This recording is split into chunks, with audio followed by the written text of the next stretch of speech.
Okay, this is question 354. I just skipped a lot.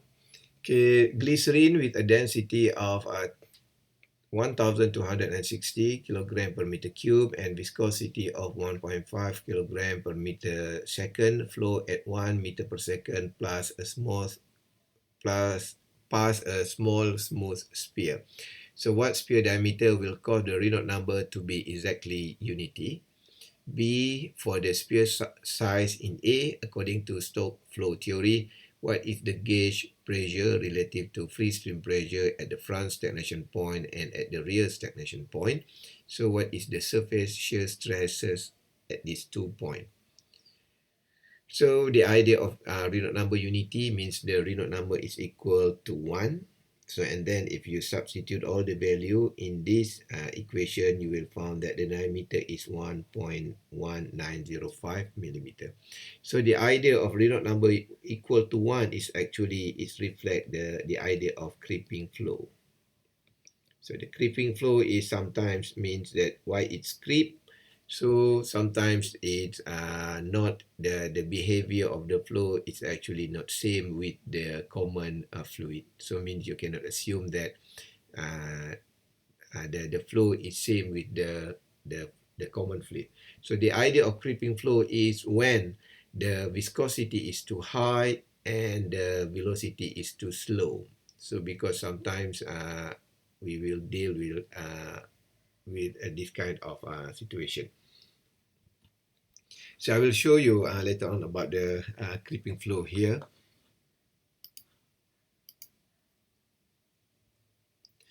Okay, so actually in this question, it reflects of the idea of flow around cylinder or flow around rotating cylinder that you learn in your undergraduate actually. So it is start with the idea of we have to use the idea of doublet. I hope you still remember the idea of this one. So the doublet we plus with the linear flow here. So it will have the idea of the doublet is actually the combination of sink and source. Okay, it will create when the linear flow on it, so it will create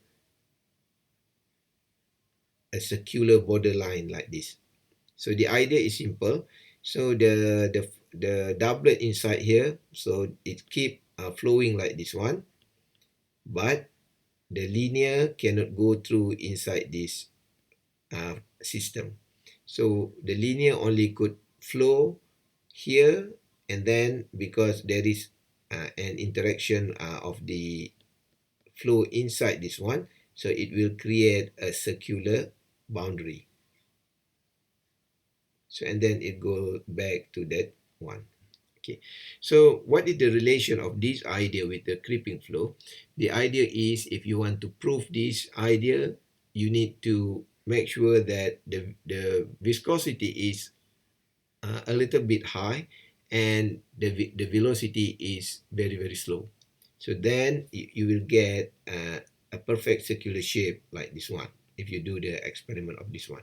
So however, if we relate this idea with a common application, so because the streamline here is not entering the circular area, so means that actually the phenomenon could reflect the idea of if you have a solid circular object like this and a linear flow through it. So for example, if you are analyzing a cylinder pole like this, okay, and then for example the basement of the oil rig in offshore, for example.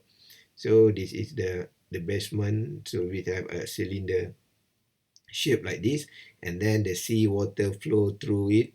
So we could analyze this situation by combining or by use the idea of flow around circular uh, flow around cylinder. Okay, so I just shortcut the idea. So if actually you need to do that one. You need to start with the combination of doublet and linear, and then you will get a stream function, a psi. So wait, and then from the psi here, you will do the idea of Cauchy-Riemann equation. Okay,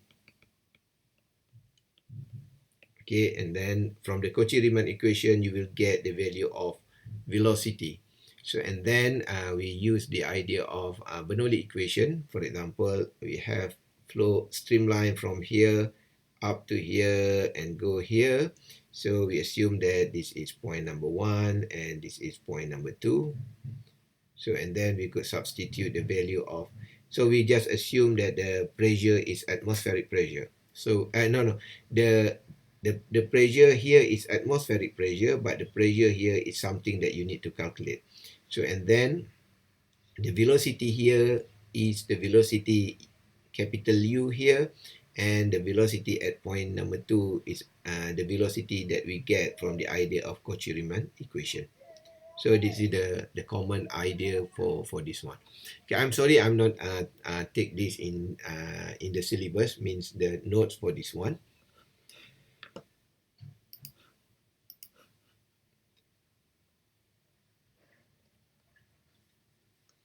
So and then we are talking about the stagnation point here. So the stagnation point here. So if we have a cylinder like this one, so and then the flow comes from left to right, and then at this point, we need to imagine that the molecule is actually collide with the surface of the cylinder. So because there is collision, so they will stagnant for a while after they could move on the surface. Okay, and then for sure, another molecule will go to the right side like this, and then again here is some collision between them. It will stagnant, stay for a while before they could move again to the right like this one. So that's why we call this is the idea of a stagnation point. So what is the meaning of stagnation point? So the stagnation point means the velocity, the u is equal to 0. Everything, the u, the v, the vr or the v theta must equal to 0. So this is the idea of stagnation point. So and then from the idea of stagnation point is equal to 0, we could determine the maximum or minimum uh, pressure. So as shown this one, for example, so this equation I think I take straightforward from the textbook. So we have the pressure of this one. So and then we have, if we substitute everything, so we have it is minus 3,780 cos theta. And then from here we could have idea that the front stagnation point here, so maybe here, so it is 180 degree. Why? Because normally when we deal with the polar coordinates, we will assume that this line is the starting line for the angle. So the angle, so you need to calculate from here to here, and it will become 180.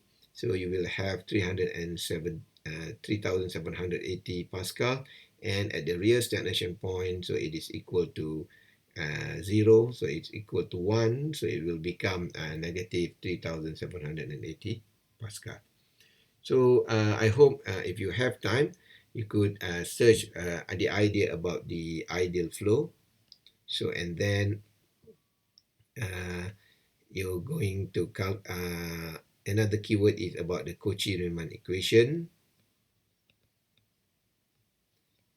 and then about the stream function. So this is a basic idea about to know about this one. So it is actually a common idea in undergraduate, so I skip it in this notes.